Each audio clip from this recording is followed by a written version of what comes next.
没想到除了大师兄和七师兄，和尚们都聚齐了。你到底是何人？和尚们小心，他是天地会的。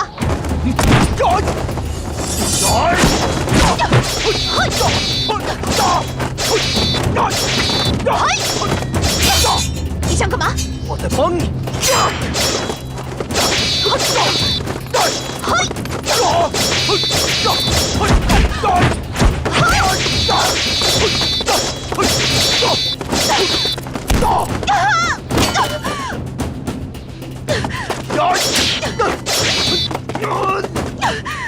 和尚救我！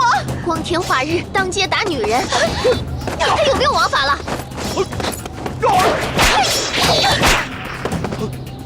谁家的事儿你都管啊？和尚都没动手，你去干嘛呀？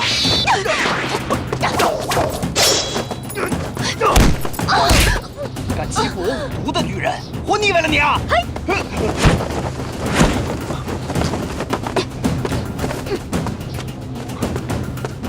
哦，白衣姑娘，你跟那个穿白大褂的杀手是一伙的呀？驸马，你没发现他们两个都穿着一身白吗？他们两个啊，一定是老相好。原来是来救老相好的呀！白大褂杀手，你知道你的老相好已经有新的相好了吗？戴了绿帽子都不知道，真是好样的呀！你这个泼皮无赖，居然敢羞辱本姑娘的清白！看我不撕了你这张令人讨厌的臭嘴！哎呀，二师兄，你就看着你的小相好在这儿放肆，不收拾收拾这摊烂账！武都，不要胡说。和尚，你以为你不让我跟着你，我就到不了卧牛村吗？小姑娘，你不是说你是皇上的人吗？现在怎么跟他搅在一起？难不成他也是皇上的人？你猜的没错，他就是皇上派来抓你们的。那好，有何圣物？这就是皇上御赐的玉佩。十二师兄，你说这白衣少女到底是不是皇上的人啊？13师弟，你忘了，佛祖说过，这个白衣女施主的话不可信。白姑娘，你那个圣物能不能借我看看呀？我长这么大都没见过皇上的东西，让我开开眼。你果真是名副其实的泼皮无赖，从你嘴里就没有说出过一句真话。这圣物，你们和尚们西行时可是守了一路的。再说，这可是贵重之物，凭什么拿给你看啊？我看你才是彻头彻尾的在说谎。你的圣物是玉佩，那白大褂杀手的圣物是宝刀。你说你们俩都是皇上派来的，这身份太可疑了。是，我的确是骗你们的，骗你们玩玩。我确实不是皇上的人。那你到底是什么人？你究竟是南方天地会的，还是西鲁天会的？我是什么人，跟你们没关系。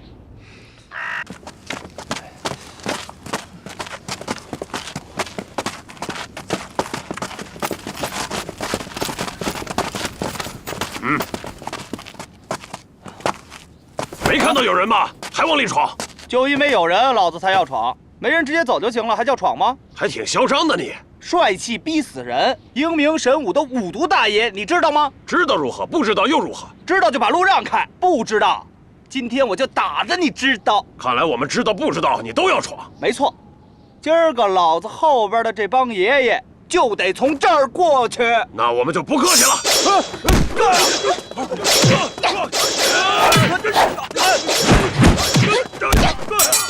驸马，你们这帮孙子，我饶不了你们，疼死我了！没事了吧？活该你！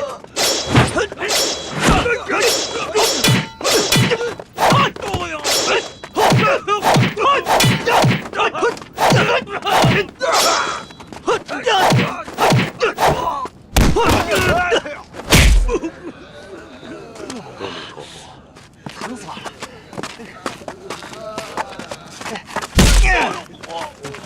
过去没有？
兄弟们，咱们急什么呀？不行就先退回去。已经退不回去了。怎么退不回去啊？咱没有腿，走回去不就行了？公主，咱们先回去。等他们把阵法破了，咱们再回来。哎，走走走。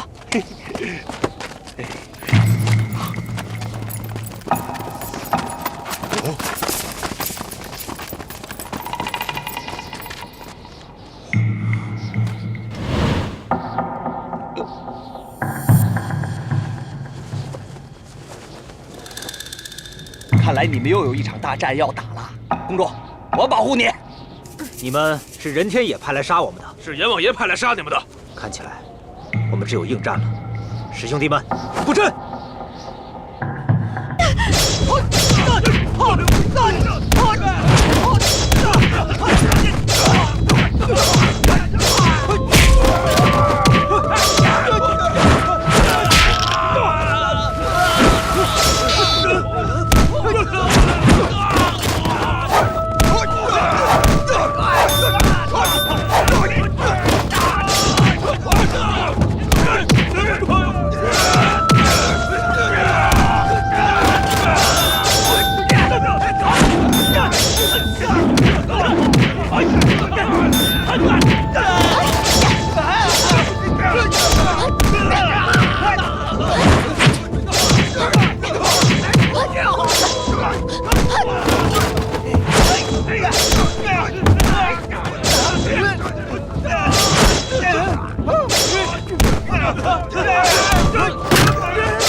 看你头有多硬！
兄弟们，咱们今天要死在这儿了吧？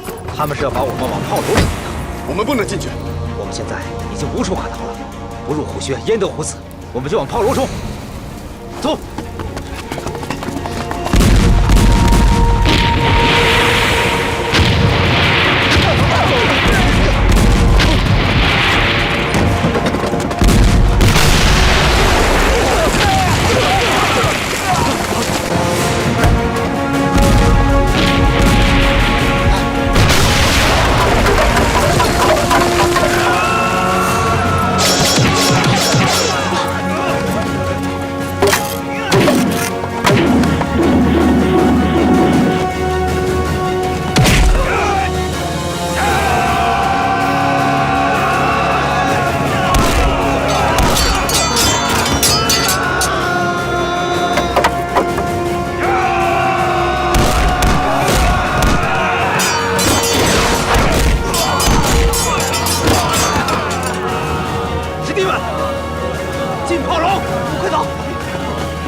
这个炮楼怎么变空了？原先在这里的女施主和她的手下怎么都离开了？那位女施主是专门找大师兄而来，大师兄肯定被她抓走了。现在连根据点也撤了。幸亏大师兄被那个女施主抓走了，要不然就要和我们一起被困在炮楼里了。这也该是因祸得福吧。外面已经被包围了，看来那些杀手是不打算让我们活着出去了。任天野什么来头啊？他干嘛非要杀你们呢？看他们的功夫套路，他们应该就是南方天地会的人。这一路上，他们为了阻止我们护送万将军进京，天地会派出了很多杀手，其目的就是不惜一切代价破坏和谈。那万寿山将军和冰玉公主的失踪，也和他们有关？很有可能。大火那个夜晚，他们应该就埋伏在山谷中。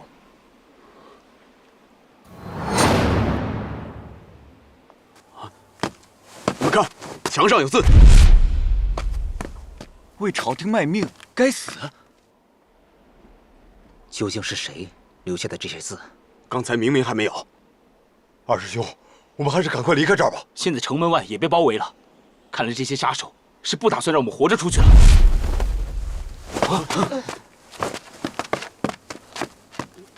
和尚之墓。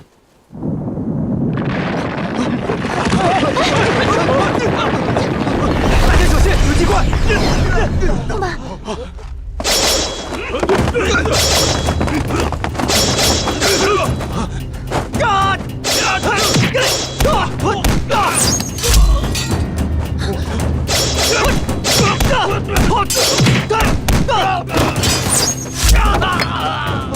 公主，你看，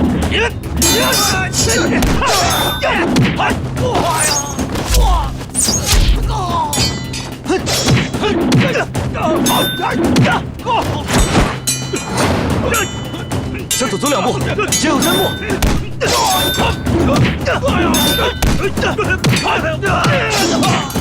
向前3步。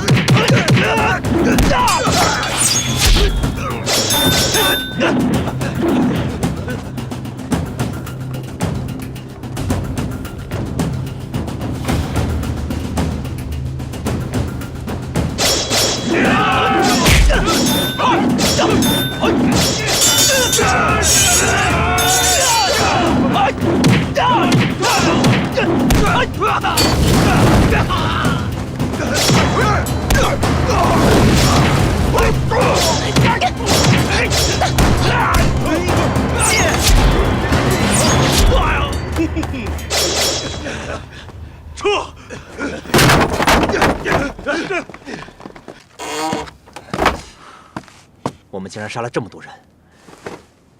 阿弥陀佛！我们不杀他们，他们任务失败，回去一样活不了。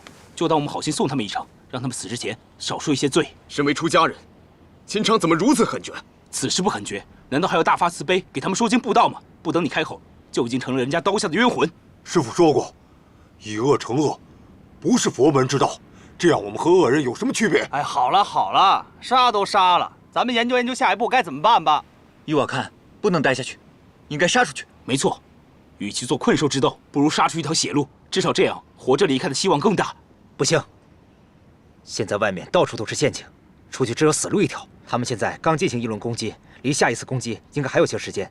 我们现在不能贸然行事，要见机行事。好，我听二师兄的。我觉得12、13说的还真对啊！咱们在这儿干嘛？等死吗？冲出去啊！驸马，你要杀出去，我就陪你战斗到底。大家都不要冲动。其实二师兄说的对，我们现在出去就是送死。相反，躲在这个炮楼里，还有炮楼做掩护，一旦出去，就少了最后的屏障。大家冷静想一想。可是，行了，就这么定。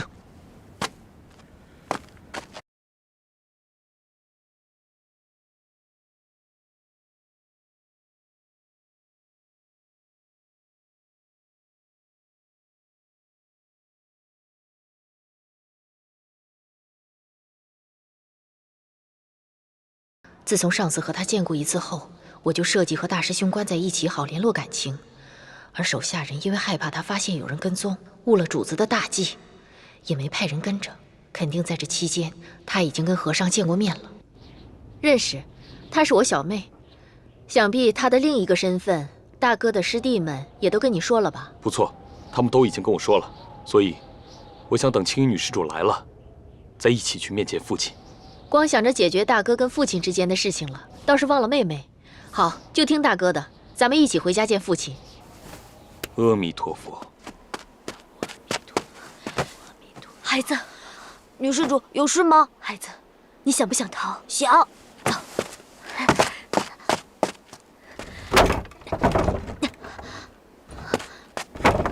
孩子，逃吧。女施主，那你怎么办？我当然和你一起逃。可是万一你夫君回来了，他要回来，我我就咬死他。你怎么知道我想逃的？孩子，其实娘也没有全疯，娘只是不想看见那个坏人才咬他。加上你陪伴了我这么长时间，娘的病情也好了许多。娘知道你一直想离开这里，但是娘又舍不得你。想来想去，娘决定跟你一起逃，这样才两全其美。孩子，你不用担心，他今天就干坏事了，天亮了才回来。我们现在就逃。嗯。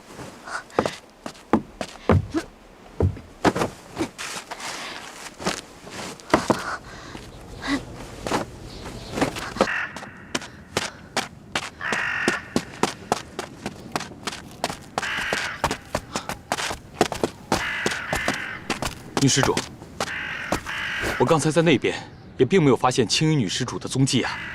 妹妹也不知道去哪儿了。荒村这么大，让我们好找。但是不管怎么说，都要先找到青衣女施主再说。大哥说的是，等找到了妹妹，我们就一起回去看父亲。女施主，小僧有一事不明。大哥心里有什么疑问就说出来吧，我要是知道的，一定会告诉你。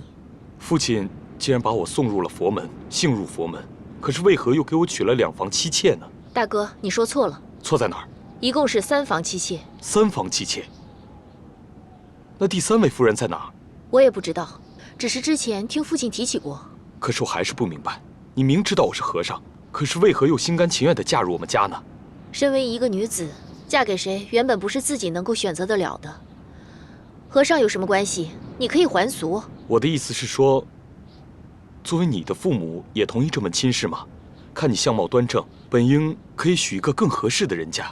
其实在我嫁给你之前，我爹娘也给我定下过另一门亲事。我要嫁的是一个富贵人家的少爷，因为得了一场疾病夭折了。他爹仗着自己有钱，就要给他办一场冥婚。我爹为了还欠下的赌债，就把我卖给了这户人家。我根本来不及反抗，就被抬上了花轿。我的公公，他为了能让我给他家传宗接代，半夜竟然闯进了我的房间里，想要强暴我。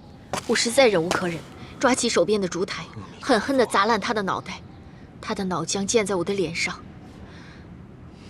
那是我第一次杀人。好了，你不要再说了。想不到你年纪轻轻，竟然经历了如此苦难。不过，既然苦难都已过去，那就把它放下吧。其实上天待我也不薄，在我杀人逃跑以后，就遇上了你爹。你爹是个大善人，每逢初一十五都会在街上施粥。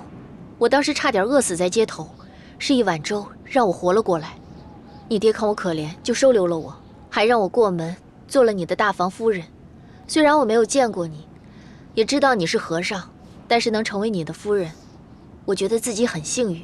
不曾想女施主从小就经历了这么多的苦难，但是小僧早已深入佛门，虽然此生无法做你的夫君，既然你把我当作哥哥，那么即便是普度众生，我依然有责任保护你。相识是缘分，以后如果女施主再遇上心上人，也不会再有这样的苦难发生了。夫君也好，大哥也罢，反正我是跟定你了。阿弥陀佛。老大，我看见那白衣女子逃进这房子了。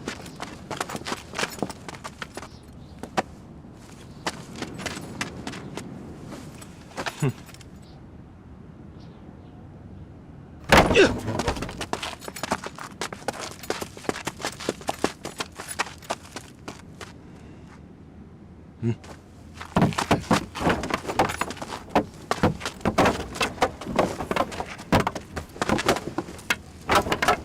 姑娘，出来吧，我都看见你了。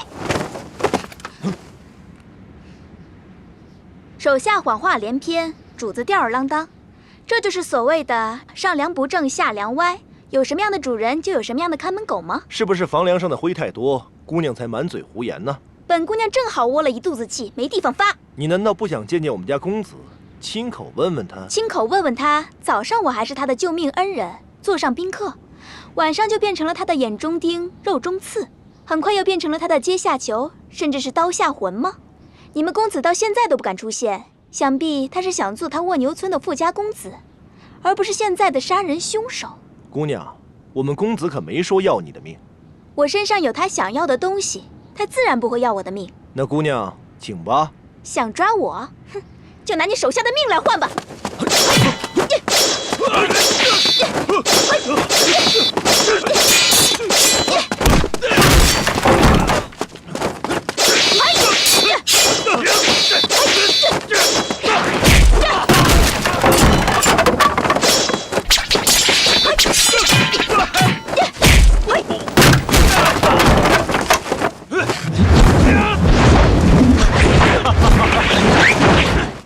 第2回合你就被我拿下了，太好了。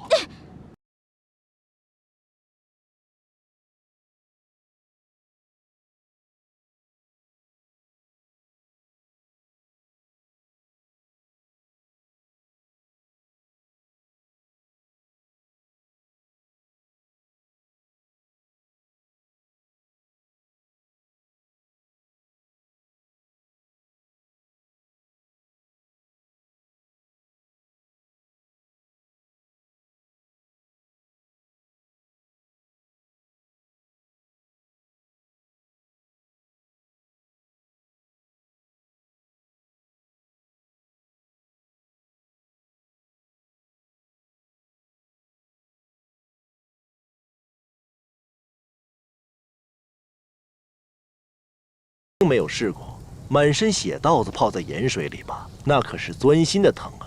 可怜姑娘这一身好皮囊，不就是让你说你是谁吗？有这么难吗？好，我说，我是南方天地会的人，我跟着和尚是为了阻止他们的计划，不让他们找到万寿山。一派胡言！本姑娘不说，你就要拿盐水进贡的马鞭逼迫本姑娘说。本姑娘说了，你又说我是一派胡言。不对。你为什么会说我是一派胡言？难道你是天地会的人？我是什么人，你无需知道。你只要老实告诉我你是谁。你为什么要抓我们公子？我就是南方天地会的人。我接近你们公子是为了知道你们是什么人。既然我们都是南方天地会的人，那就是一家人。快把本姑娘放开！有这么对待自己家人的吗？我们公子已经和上面派来的人联系上了，你根本就不是南方天地会的人。我说的就是实话。我是总舵主派来的。姑娘，我看你是不见棺材不掉泪呀，那就别怪我不客气了。哼，这个白衣杀手这么肯定我说的是谎话，那么他肯定就是南方天地会的人，而南方天地会的人也肯定派了人来蜗牛村协助他们抓和尚。怎么今天我胡乱说的话，都这么巧合的遇到原主了？好，我说，我是西鲁天会的人，我接近你们公子是想知道你们是什么人。你太能言善辩了，我无法相信你哪句是真哪句是假。这次是真的，你想想，我既然不是皇帝的人，又不是南方天地会的人，我还能是什么人？我们的人劫走了万寿山，却在半路上被你们的人劫走了。我跟着和尚是想知道万寿山在哪儿，阻止他们搭救万寿山，以免影响我们反清复明的大计。的确，万寿山是被我们所劫，就被关在炮楼的暗室里。但这女子太过狡诈，信口雌黄也不无可能。到底是什么人？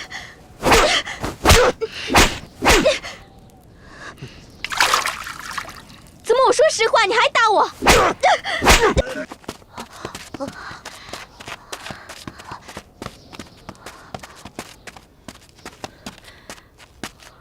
女施主，小和尚，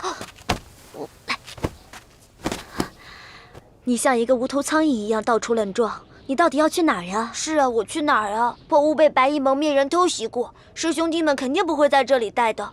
在蜗牛村这儿，我知道的地方，除了我刚才和女施主去的那些地方，就只剩下石头巷子里的炮楼了。炮楼，我知道啊，小和尚，我带你去。是我听错了还是怎么了？女施主说话的方式和语气怎么像变个人似的？怎么把实话都说出来了？小和尚肯定该怀疑了，怎么办？平时都叫孩子，这次却叫了小和尚，想圆都不好圆了。我到底该怎么办？小和尚，你看我是谁？哦，小草施主，怎么是你？不，你不是小草施主，小草施主已经受伤了，连走路都不能走。而施主你呢？你肯定不是小草施主。什么？我姐姐受伤了？小和尚，你快告诉我是谁伤了我姐姐，我要替我姐姐报仇。小草施主是你的姐姐，那你就是小草施主的妹妹。你和小草施主长得一模一样，是你易容了。我就是小草的妹妹，我们俩是孪生亲姐妹。不信你摸我的脸看看，有没有假脸皮子？小僧是出家人，四大皆空，不可不可。你忘了你在我怀里哭过多少回了？还有晚上睡觉的时候，都不知道搂过我多少次呢。阿弥陀佛，罪过罪过。既然你摸我的脸，那你就告诉我，到底是谁伤了我姐姐？小僧我也不知道。你知道，你只是不想告诉我。我也理解你一个出家人不想惹是非。我告诉你，我姐姐是万将军派来的人。你怎么能让我们相信她是万寿山将军派来的，而不是西鲁天会或是南方天地会？女施主，我们西行东归以来，这一路上被各路人马以各种方式诱骗、陷害、追杀。我们再不吃一堑长一智的话，那还怎么活着去救万寿山将军和冰玉公主呢？那我姐姐她现在在哪儿？是不是跟你的师兄弟们在一起？我们被白衣蒙面人追杀得四散而逃，我一醒来就发现在你的屋子里。现在我师兄弟的情况我并不知晓，所以我才一直想逃出去。因为我人小，武功也差，打不过那位施主，而且那位施主总是利用小师傅的同情心，先是我，然后是孩子，对吗？女施主，你不是被点昏睡穴了吗？怎么知道我们的谈话？他点，我也可以冲开。那些小生命就不是你所为了？是我所为。你为什么要那么狠心，杀了那么多的孩子？女施主，你怎么如此狠心伤害那些孩子？没办法，为了迷惑他，为了不让他发现，我只能如此。起初他送来孩子，我怕他是为了试探我，所以我才如此。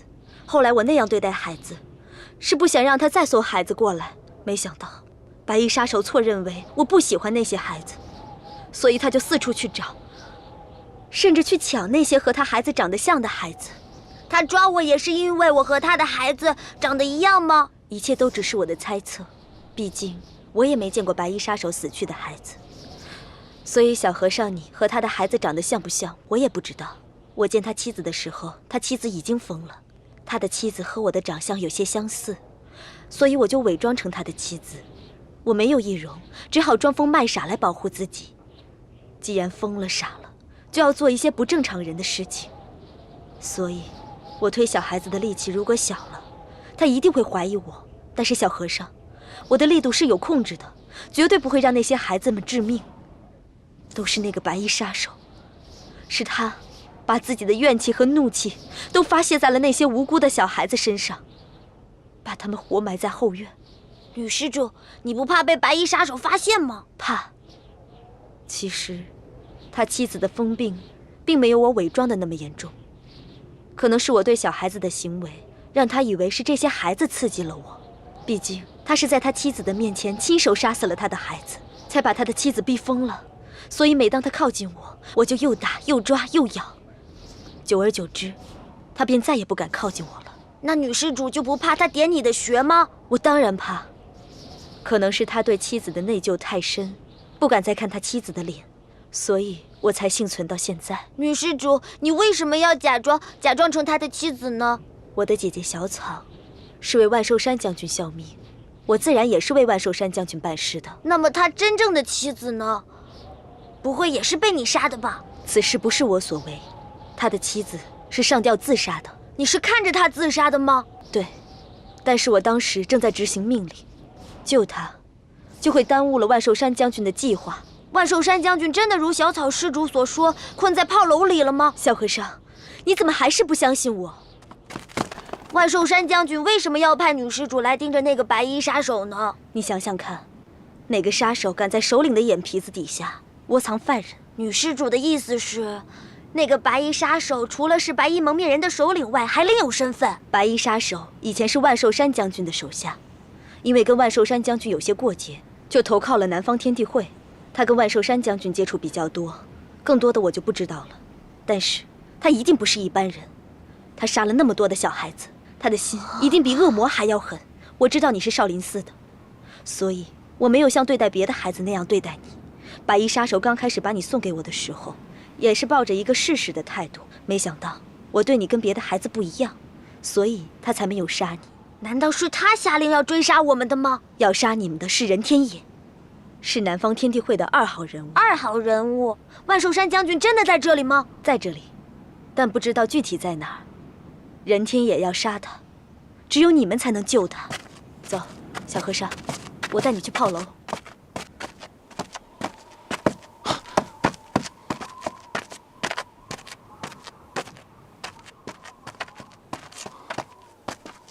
我们找遍了这个荒村，也没有看到青衣女施主的踪迹啊。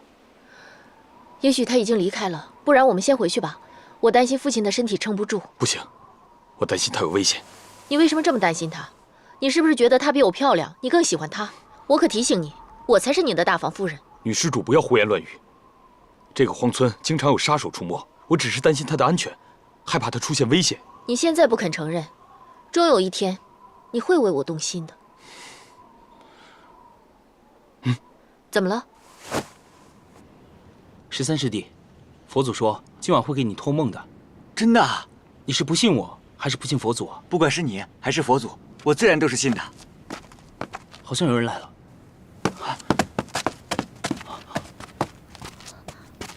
七师兄，小草施主，你不是死了吗？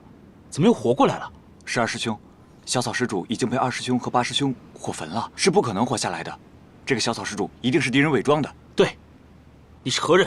为什么要假扮小草施主？你是不是和那些白衣杀手是一伙的？12师弟、13师弟，她不是小草施主，她是小草施主的妹妹。七师兄，你来告诉我，你是被谁抓了，又是怎么逃出来的？你们怎么没有死？为什么只有我姐姐一个人死了？你们是怎么保护她的？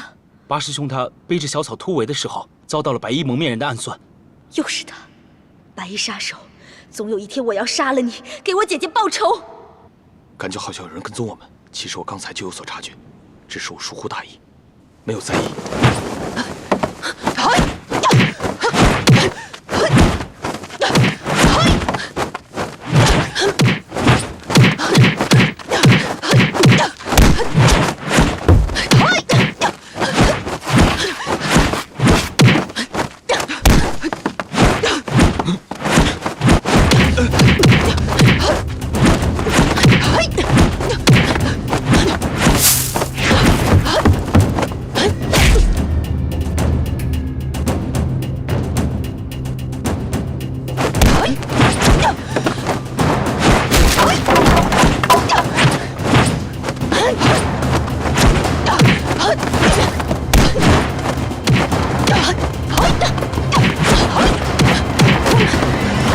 两位女施主，不要再打了。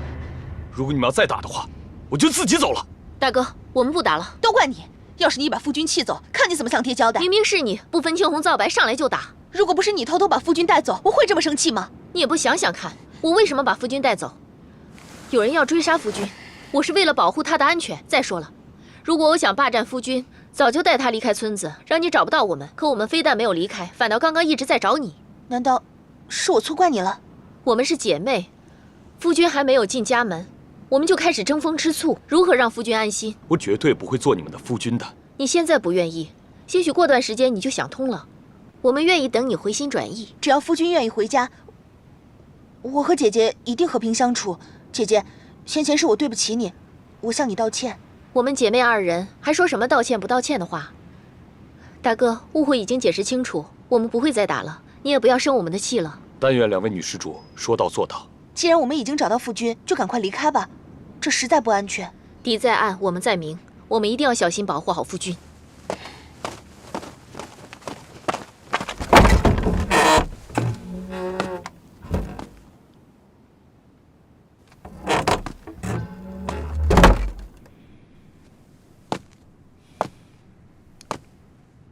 姑娘，姑娘，哼，姑娘，你是武功高强，内功深厚，西路天会怎么会派你一个弱女子来执行这么重要的计划？想必你一定是胆识过人。我想请问你是什么时候加入的西鲁天会？你出生长大都是在西鲁天会吗？如果你生长在西鲁天会，那你肯定吃了不少苦。我想挤鞭子对你来说，就像是挠痒痒一样吧。姑娘，你不说话呢，本公子也能猜透你的心思。你一定是非常的恨本公子，恨不得一刀宰了我。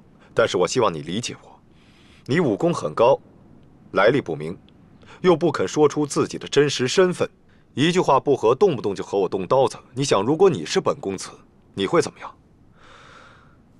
肯定是天天寝食难安，夜夜噩梦不断呀。所以，我希望姑娘能够理解，本公子也是无奈之举啊。你说完了吗？我说完了。那么现在该本姑娘说了。你说，你现在是不是还怀疑我的身份？说不怀疑你信吗？看来你还挺谨慎的嘛。那是。姑娘，你既然愿意说话，你可以告诉我，你是哪个派的？你猜我是哪个派的？我问你一个问题，你说这个万寿山和清廷的狗皇帝康熙化干戈为玉帛这件事情，你怎么看？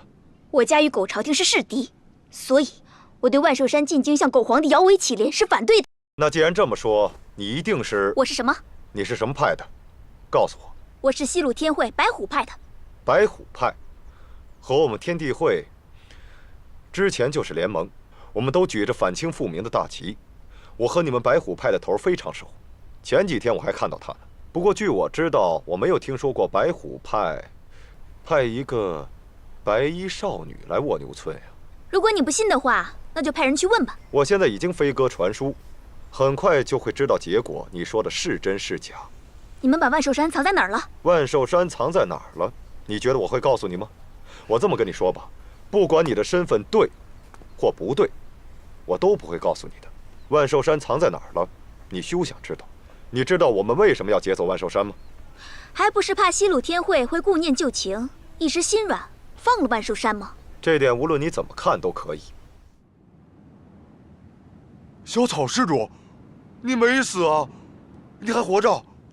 这大白天的，你是鬼还是人啊？八师弟，她不是小草施主，她是小草施主的妹妹。金师兄，你不用骗我了，哪有找？七师兄，金师兄，你没有死啊，你回来了，太好了，太好了，你还活着，太好了，太好了，你回来就好。这就是带我姐姐突围的八师兄吗？是的，女施主。你真的是小草施主的妹妹，吓死我了，刚才吓死我了。莫非你对我姐姐做了什么见不得人的事情，怕我姐姐的魂魄来索你的命？没有，女施主，你误会了，是我没有照顾好你姐姐，她才被人杀害了。女施主，八师弟只是自责，没有保护好小草施主。我逗你玩呢，看把你吓的！我没有怪你。自从我跟姐姐跟了万寿山将军以后，我们就知道我们早晚会有这一天，只是没想到这一天来得这样快。和尚们，你们也是，随时都会为自己的使命而牺牲了性命。女施主，我们三师兄和五师兄已经离我们而去。人固有一死，或重如泰山，或轻于鸿毛。姐姐和你们三师兄、五师兄为国家效力而死，也算是值了。好了，过去的事就让它过去吧，别提了。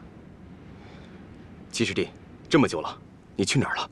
我们都很担心你。我被白衣杀手给关起来了，要不是女施主救了我，我还以为再也见不到你们了呢。你真的被白衣蒙面人抓了吗？那刚才二师兄问白衣蒙面人的首领白衣杀手，他怎么说没有抓你？那个白衣杀手抓了你，他为什么不杀你，也不拿你来威胁我们呢？公主，这可不是三言两语能说明白的。什么？白衣杀手来过？是的，我们正在想办法冲出去，他就带着白衣蒙面人冲进来了。那现在白衣杀手人呢？被我们打败了，带着残兵败将走了。你们就这么让他走了？难道你们和尚不知道放虎归山必有后患吗？姑娘，你这是对牛弹琴啊！和尚们要是知道放虎归山必有后患，他们就不在这儿了，就进京见皇上了。想起来我就生气，就差一步就能把万寿山将军救出来了。他们倒好，大发慈悲，等着吧，后患马上就要找上门来了。我知道白衣杀手在哪儿，所以后患不会登门，而是我们要把后患斩草除根。佛祖说过，穿白衣的人天野能帮咱们快速的找到万寿山将军。而且，反正我还没想到解决镇中镇的方法，要不然我们去会会那个任天野，说不定他就是那个幕后主使。可我们现在被困在这儿，怎么去找任天野？他把我们约到这儿，我们就傻乎乎的到这儿来了，他还设局要杀害我们。我们是为了万将军而来，但是现在看来，我们上当了。我觉得事情没有我们想象中那么简单。他既然把我们引到这里来，就一定还有其他事情。什么事情？我现在还不太清楚，但一定有。你以为你把我放了，我就会这么放过你了？既然你们不仁，就别怪本姑娘不义了。你个臭丫头！我现在就告诉你，你就算真的是西鲁天会的，敢在本公子的地盘上撒野，难道不知道我是谁？我告诉你，我现在就可以杀了你。就算西鲁天会的人不敢也不会找我的麻烦。现在就我一个人，肯定斗不过他。看来你的本事不过如此。那就把你的命赔给我，让我随便剁成肉酱，喂狗如何呀？我看你是敬酒不吃吃罚酒。好啊，咱们出去，本公子陪你玩玩。你既然是小草的亲妹妹，那你知不知道，她把我们带到这里来的目的？他把你们带到这里来，是要见万寿山将军。万寿山将军真的就在这个村子里吗？千真万确，我和小草都是万寿山将军的手下，是万寿山将军让小草给你们引路的。那为什么小草施主把我们带到这里后，万寿山将军却不见了呢？因为另一个人把万寿山将军带走了。什么人？小郭哥。这个小郭哥到底是什么人？他是什么人，我也不知道，我对他也不是很清楚。不过他就在这个村子里，如果你们找到他，就能找到万寿山将军。没准儿，这会儿他已经来找我们了。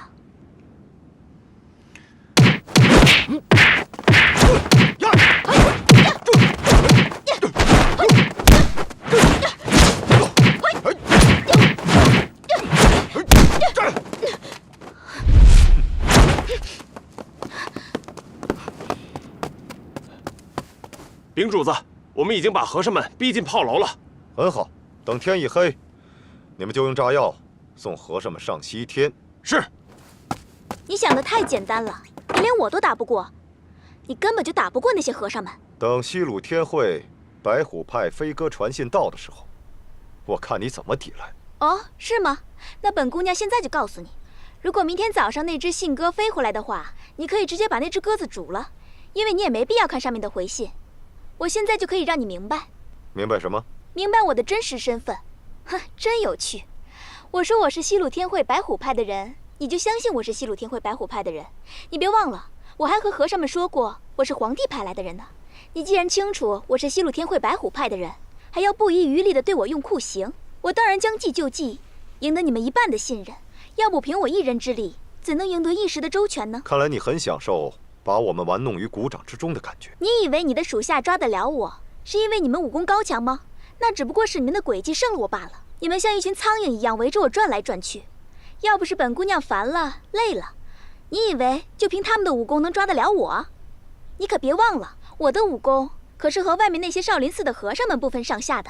所以你最好掂量清楚自己几斤几两。说，万寿山在不在蜗牛村？我怎么知道万寿山是不是在蜗牛村呢？不，你知道，我也知道。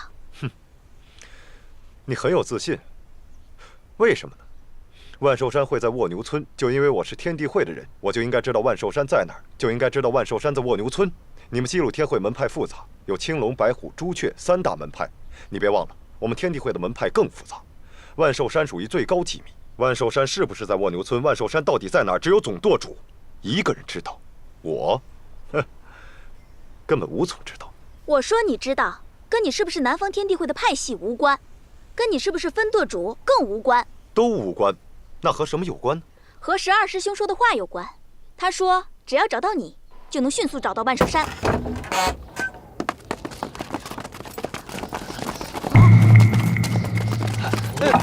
和尚们，白衣人有所行动了。哎，还有那个白衣杀手。和尚，我先不杀你们，我们可以谈谈。都说出家人以慈悲为怀，你们怎么忍心拿一个因为失去自己孩子而疯了的女人当人质呢？施主，你误会了。那你把我们从小就无父无母可怜的七师兄困在自己家里，用你的妻子和无辜的孩童来威胁他，不让他见师兄弟们，就忍心吗？我又不是和尚。再说，作为一个杀手，我放了小和尚，已经算是杀手的失职了。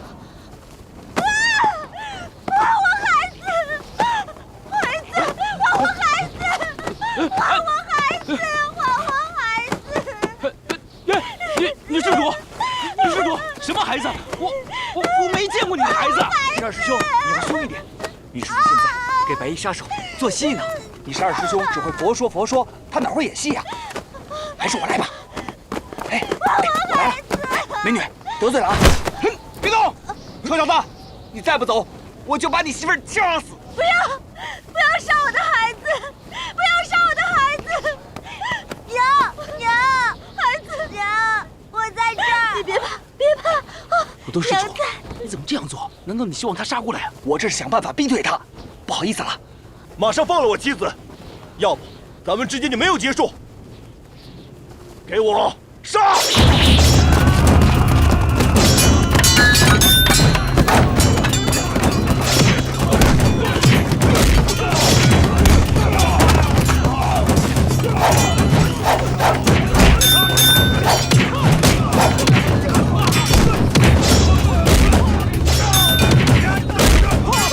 我看你已经上当受骗了，你就那么相信12师兄说的话，简直是荒谬，荒谬！以前我也觉得12师兄神经兮兮的，可后来我见识到他的厉害的时候，我也就相信了。他说的话就是佛祖传达给他的意思。我看出来了，能入你法眼的人，就是那个12师兄一个。我就很好奇啊，你凭什么相信那个神经兮兮的12师兄呢？就在卧牛村外，他告诉和尚们说白衣少女的话不可信。我本来也只是为了让二师兄打消对我的质疑，所以才欺骗和尚们说我是皇帝的人。就因为这些？当然不止这些，还因为你的身份，你的行为。姑娘，我不知道你是什么人，但我敢肯定你是效忠于你组织的人。你呢，一会儿说你是狗皇帝的人，一会儿又说你是西鲁天会的人。你说来说去，我现在不知道你到底是什么人，但你肯定是一个身份背景十分复杂的人。你不是也相信了吗？难道你承认你和和尚们一样蠢吗？哼，我自然是不会相信。如果相信，我就不会给西鲁天会白虎派飞鸽传书了。如果你不相信的话，你是根本就不会给西鲁天会白虎派的人去送信，去求证我到底是不是如你们所想，真的是西鲁天会白虎派的人。就算你说的是又如何？你不也是拿这个苦肉计来迷惑我吗？如果你承认你和和尚们一样蠢的话，我就可以回答是。就是因为你说话经常出尔反尔，和尚们才会赶走你，而且他们会说出佛祖说白衣少女不可信的话。真理也好，敷衍也罢，我敢相信12师兄说的话是对的。那你敢相信他说的话是对的吗？就算你嘴上敢承认，你的心里敢吗？我自然敢。那万寿山就在你这里。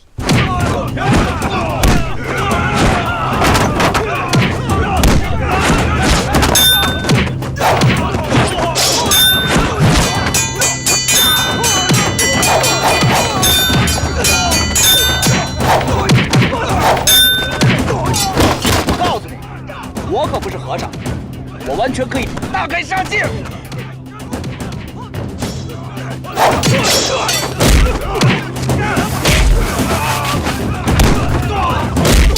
住手！都给我撤回来！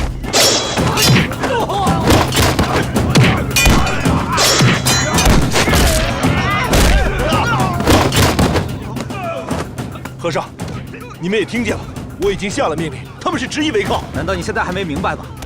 你也只是一个工具而已。看门狗就是看门狗，就算你带了一窝鼠兵，也改变不了你看门狗的命运。想从狗变成人呐，痴人说梦。看来我只有把你媳妇儿的脖子给扭断了。救命啊！相公救我！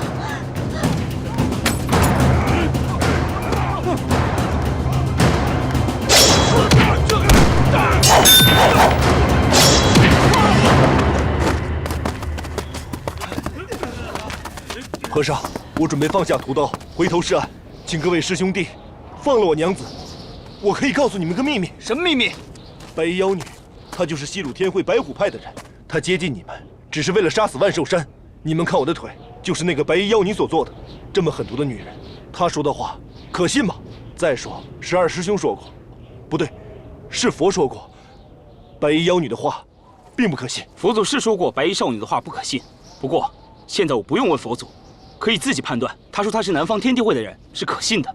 那咱们就说说自己的判断吧。我先说，我相信她是南方天地会的，我不相信那个白衣姑娘是什么西鲁天会白虎派的，因为我们是从西鲁天会刚回来。公主，你说呢？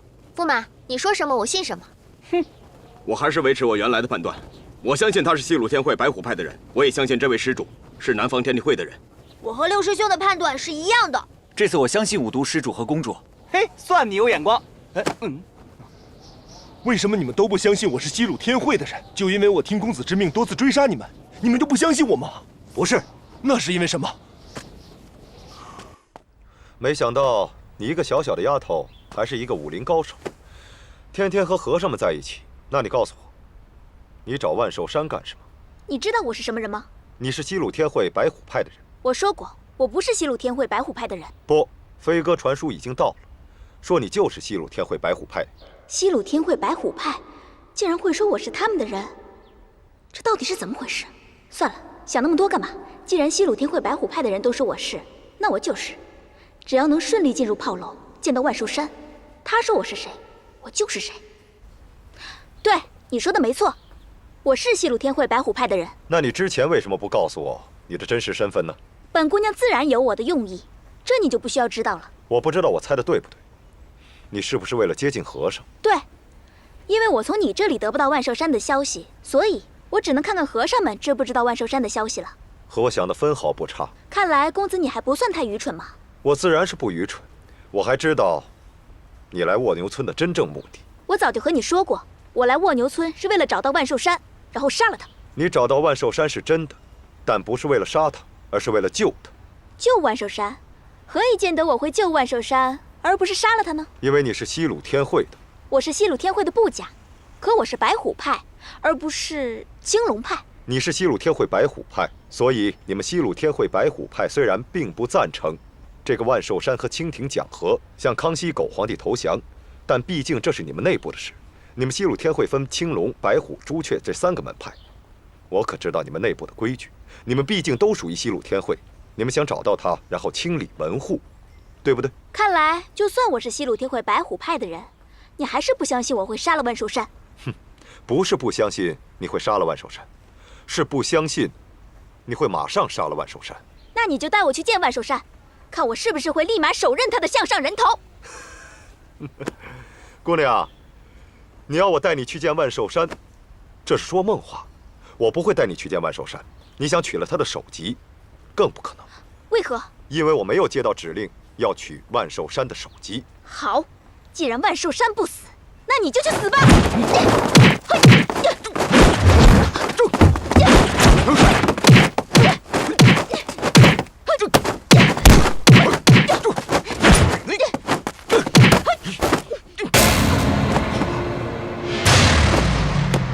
姑娘，请你杀了我，我错了。和尚，为什么你们只相信我是南方天地会的人？我告诉你们，我还真不是。是我告诉和尚们，你是南方天地会的白衣杀手。娘子，你都好了吗？不，就算是心病，也不会好得如此彻底。难道你一直在装病？还是你根本不是我的娘子？我当然不是你的娘子，你的娘子已经被你逼死了。那你到底是谁？接近我有什么目的？我是谁？白衣杀手，你觉得呢？你是奸细，接近我自然是为了打听消息，还有顺便救了可怜的七师兄。你知道多少？你对你的妻子还有七师兄说了多少，我就知道多少。你到底是谁？如果你让和尚们把你绑起来，我就告诉你我是谁。现在就要知道你是谁。正好，我也可以替我姐姐报仇了。你姐姐又是谁？我姐姐就是被你逼死的小草。你是万寿山的人，朝夕相处这么久，我竟然没有发觉你有任何异样，我真是愚蠢。早知今日，何必当初？要不是你当着你妻子的面杀死了你的孩子，你的妻子根本就不会疯。你别胡说八道，那么多无辜的孩子，不都是你杀的吗？凶手是你。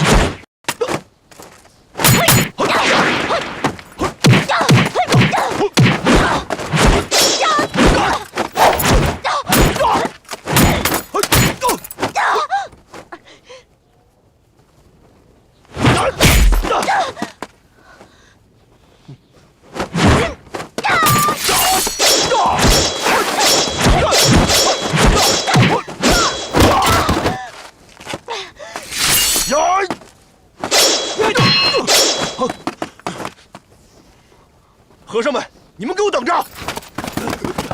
哎，我就喂。哦，父皇走到哪儿了？回太子，皇上已经出了京城。那索大人呢？他走到哪儿了？刚到达密云，和尚们就在密云卧牛村。太好了，现在就是本太子的天下了。我要好好的轻松轻松。来人呐，上酒！好，你给我捏背啊。是。过来，给我捶捶腿。太子，白大人求见。请。是。今天呢，喝个一醉方休。恭喜太子殿下终于得偿所愿，执掌朝政，有机会施展拳脚。父皇一天不让位，我就不能如愿，所以我正想找你呢，问问你，我怎么能尽快当上皇帝啊？想要当上皇帝，首先要得到民众的支持。这民众支不支持，管个屁用！父皇一句话，我就当不成皇上；父皇要想让我当皇上，也是一句话。民众的支持是基础，要想当上皇帝，那要有话语权。我是太子，我说话谁敢不听啊？那只是表面的现象，还要掌握兵权和军队，才能真正的拥有话语权。你的意思是让我拥兵自重？这可是要造反啊！太子，你离皇位就只差了这最后一步。今天不谈这个了，高兴，咱们喝酒作乐。你们两个把这个外国人给我伺候好了。这几个丫鬟可都是我最喜欢的，现在赐给你，你喜欢不喜欢呢？我非常喜欢。那就好，那就好，来。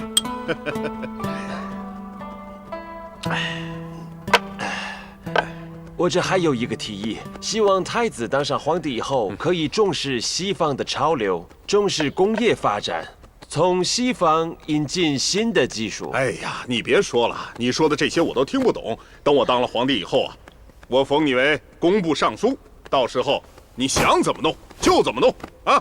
多谢太子，我一定会打造一个工业发达的大秦。报！禀报太子殿下，外面闯进来几个和尚，打算劫狱。那你还等什么？还不赶快把他们都杀了！是。太子，我想见见方丈。你为什么要见方丈？那方丈一直不肯归降，也许我可以劝劝他。你还有这个本事？你要能办好这件事情，那我就重重赏你。把门打开。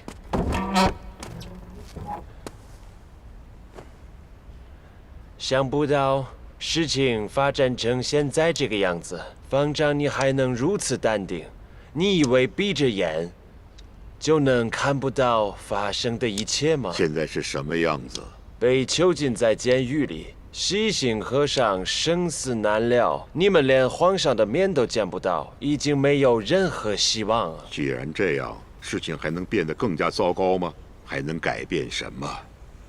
但心静不下来，事情就永远没办法。你这么平静，难道是想到了办法能逃出去吗？为什么要逃啊？眼下太子受小人蛊惑，被皇位蒙蔽双眼，企图谋权篡位。太子一旦造反，又有多少将士要流血，多少百姓流离失所。越是这个时候，老衲更加不能逃。我愿意用自己的微薄之力，阻止太子继续的错下去。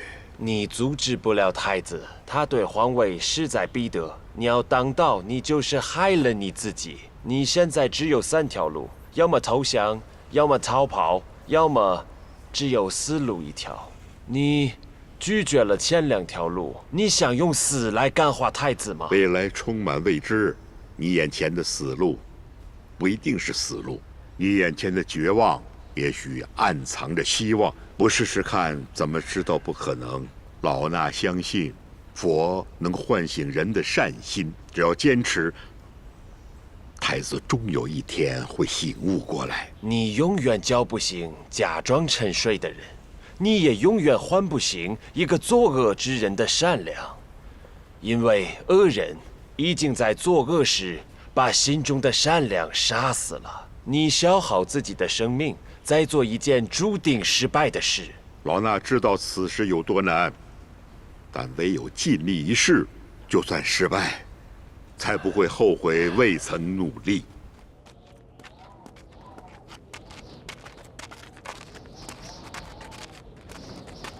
这个方向倒是去京城的方向，难道他真想带大师兄去京城见父亲不成？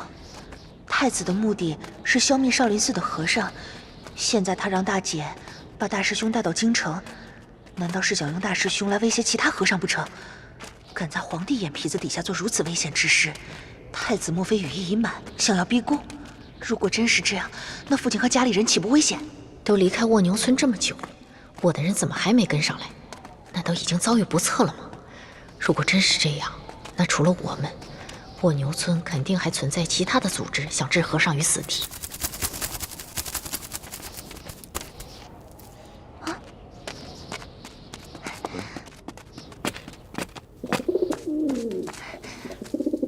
太好了，今天有鸽子汤喝了。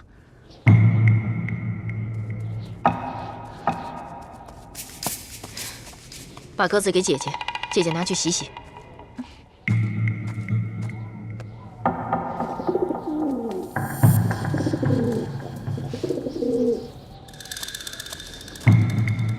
施主，上天有好生之德，还是放了他吧。大哥，你误会了，他的翅膀受伤了，所以才飞不起来的。大哥不是妙手回春吗？救他一命吧。好，我来看看。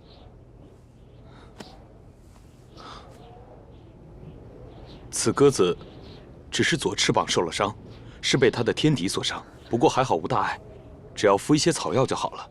只是我的药箱都留给师弟们了，只能到附近去找找有没有草药，再来医治了。那我也去，我早就想救死扶伤了，一直没找到合适的师傅，不如我拜夫君为师吧。师傅在上，请受弟子一拜。女施主，快快请起，千万使不得。我知道，夫君一心向佛，所以不敢奢求太多。既然无法百年好合，那就师徒情深吧。阿弥陀佛，好，我答应你，快起来吧。如果我不拜，好像有所图一样。既然妹妹都已经拜了，那我做姐姐的自然也得拜。那好吧，我答应你们，但小僧一定要约法三章，为了避嫌和招惹不必要的麻烦，还是请两位女施主称呼我和尚，可以吗？师傅、夫君，虽然字不同，但是音都是一样的。以后我就叫你师傅了。既然师傅跟我们约法三章了，那我们也要跟师傅约法三章。约法三章？对啊，你看你一口一个小僧，一口一个女施主的，还有你这身行头，实在不适合男女同行。要不你把这身衣服脱了吧。江山易改，本性难移。夫君从小就被送到少林寺，这10几年来养成的习惯，岂能是一朝一夕就改得了的？你还是别操这个心了。大姐，小妹我这不是未雨绸缪吗？师傅，这只鸽子停在我的面前，10有8九就是索额图大人给的来信。信上写的肯定是索额图大人的下一步指示。如果让大师兄知道我是索额图的人，那就不妙了。希望你给我带回一个好消息。恐怕让您失望了。怎么？现在出了一个状况，我们去不了京城了。你们不是找到那个和尚了吗？你可以把他带来见我，让我跟他们一起回京啊。将军有所不知，自从您失踪以后，和尚们就被清廷追剿。清廷已经发了告示，在全国各地到处都在追剿和尚，他们一旦露面，就会把他们杀了。所以您去京城的计划已经完不成了。还是要跟我回南方天地会。都是因为你打乱了我的计划，都是在下的错。我当时认为你投靠清廷，不知道那是你的计划，所以才不得已对你下手。要不是因为你忠于大明，我早就杀了你。那些和尚现在在哪儿？还是在那个炮楼里。万将军，我这个人呢非常好奇，和尚们是怎么找到这儿的？原来他们跟万将军一直暗中联系，是你派小郭哥把和尚引到这儿的，也是你派小草把他们带进荒村的。你表面上跟我们合作，其实你根本不相信我们，根本不想跟我们合作。看来我们是不可能再接着合作了，我们就分道扬镳吧。等等，万朗将军，别这么着急走啊！你走不出这个门，我必须要把你带回南方天地会。那你就替我谢谢你们的总舵主，但是我不能跟你回去，我必须回到我的西鲁天会去，因为冰玉公主刚刚接手，我必须辅佐她。冰玉公主已经死了。你说什么？你跟我说明白，怎么回事？要不说，我就杀死你！知道我为什么会出现在监狱里跟你对话吗？我是因为太子才被抓进来的。我跟你不一样，我不是被抓进这里，是太子派我劝你归降。原来你是太子的说客，你背叛了皇上，选择了站在太子那边。识时务者为俊杰，我不归降太子，他就会杀了我。我们还有一句老话，叫人固有一死，或重于泰山，或轻于鸿毛。其实死一点都不可怕。我问你，你知道人为什么怕死吗？死亡让人恐惧，是因为死亡意味着终结。人死了，就什么都没有了。如果人死了，真的什么都没有了，人就不会怕死了。人怕死，是因为死后人的灵魂要回到佛祖跟前，去接受死后的判决。我们每一个人都有一死，都要承受自己生前积下的因果报应。你现在助纣为虐，你死后就要接受佛的审判。可是我只有活着，我才有机会做我想做的。我把西方优秀的文化引入大清，让大清的皇帝认识咱们西方的先进文明。我还要把你们大清的优良传统带回西方，让西方的人民认识一下东方的神秘。我渴望中西方文化的融合，通过扩大文化的相互影响，实现天下大同。这是我跋山涉水、穷尽一生想实现的心愿。要实现天下大同，是你心中的善，而善，那是一种不妥协。恶不会因为你善而不砍你的头，就算头断了，你的肉体会死亡，精神和灵魂也会永存。你只有坚持反抗，才不会背弃你的善，才是为了实现你的天下大同而努力。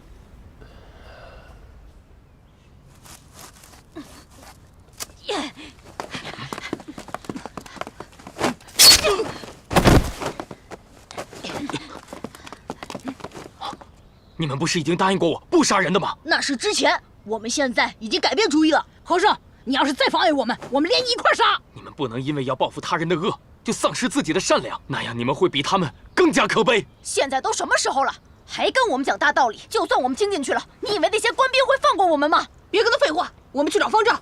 走。这是我在鸽子上找到的布条，我不识字，你帮我看看呗。大哥，你不能看。我为何不能看？这布条上是人家的心事，你要是现在看了，我会害羞的。原来这布条是你的，那怎么会在青衣女施主的手上？他说谎，布条上的字我都看过了，根本不是他写的，而是有人在给他传递消息。你到底是什么人？你在隐瞒些什么？没想到你还是选择背叛夫君，你怎么可以这样？他是谁？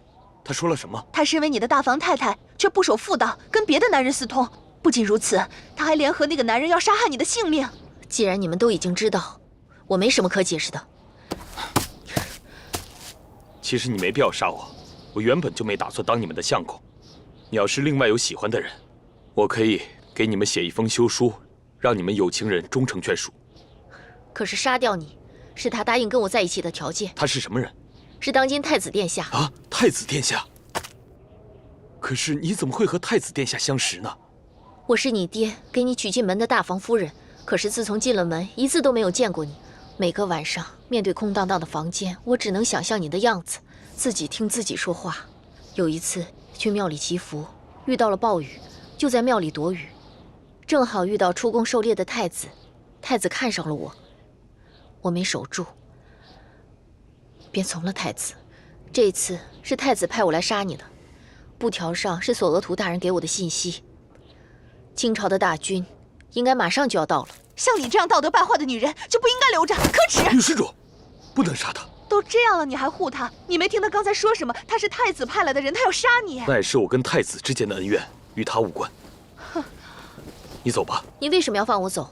我明明背叛了你。我跟你没有任何关系，你并没有背叛我。你选择太子或者任何人，那都是你的自由。跟我无关。那你去哪儿？我要去荒村，把这个消息通知给我师兄弟们。我居然嫁给了一个傻子，到手的猎物却要放虎归山，好不容易死里逃生，却还要回去送死。和尚，我劝你赶快离开，否则大军一到，你和你的师兄弟们都会死在荒村。还有，小心你身边这个女人，不要相信她。阿弥陀佛！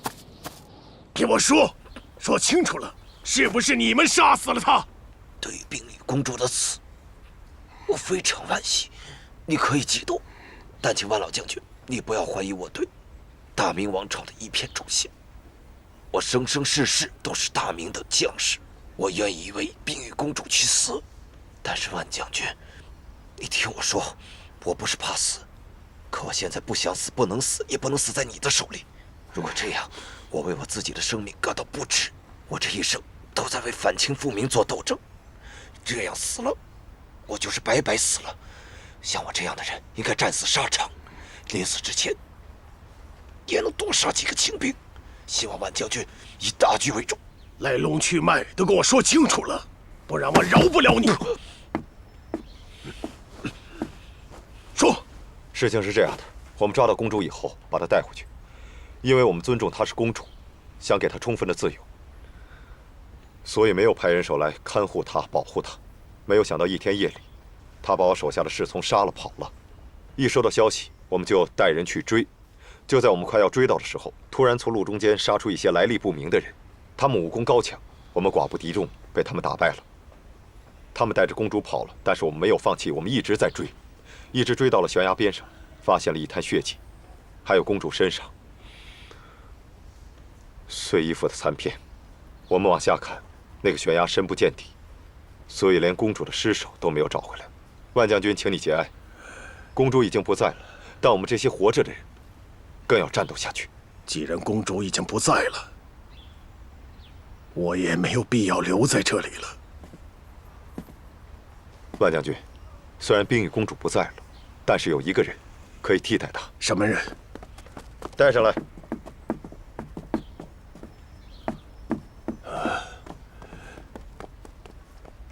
将军，就是他。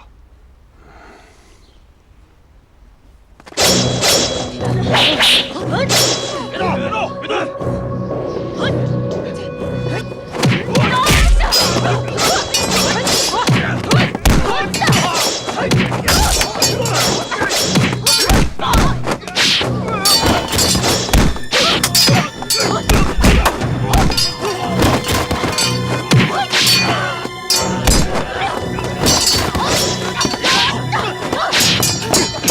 住手！不要杀了！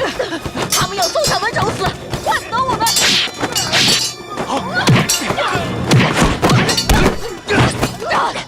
臭和尚，你为什么帮他们追死我们？我是在帮你们，再杀下去你们会丧失人性，彻底走火入魔。我看你是找死！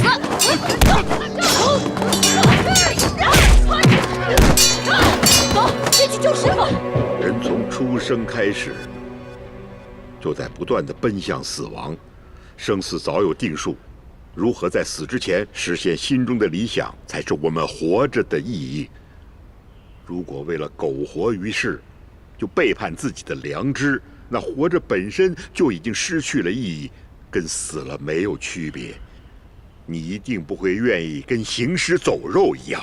你说的对，我只看到眼前一时的得失，却忘了真正追求的是什么。我当初之所以选择康熙爷，正是因为他有一颗包容的心，他可以接受西方的新鲜事物，还愿意改革创新。而太子心胸狭隘，为了一己私利，不惜发动战争，用武力夺取皇位，大清会葬送在他手上，百姓也会因为他而民不聊生。我选择向太子投降，那才是放弃我的心愿。你能意识到这些，我们就又增加了一份力量，离成功也许就会更近一些。多谢大师颠簸，我已经醒悟，不会再帮助太子作恶。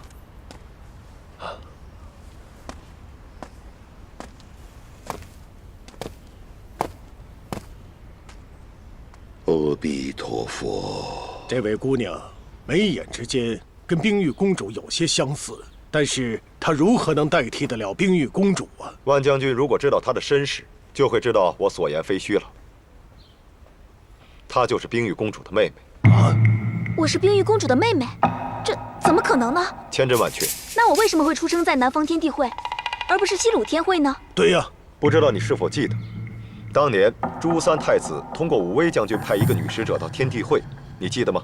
的确有这么回事。而这个女使者的真实身份，就是朱三太子的一个妃子。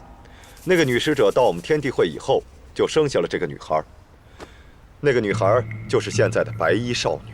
如果我娘当初怀了朱三太子的骨肉，那么朱三太子为何还要派她去南方？当年朱三太子把这个妃子和她肚子里怀的孩子留在我们天地会，这就是作为一个筹码。我不相信。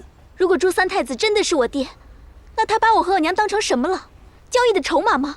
这一切都不可能是真的。这件事情你是从哪里听说的？西鲁天会发生变故，我们以为你背叛了西鲁天会，担心西鲁天会会遭到灭顶之灾，总舵主就把白衣少女派出，让她回到西鲁天会。而我也在临出来以前，总舵主才跟我说了这个秘密。总舵主还吩咐过我，让我护送白衣少女到你们西鲁天会。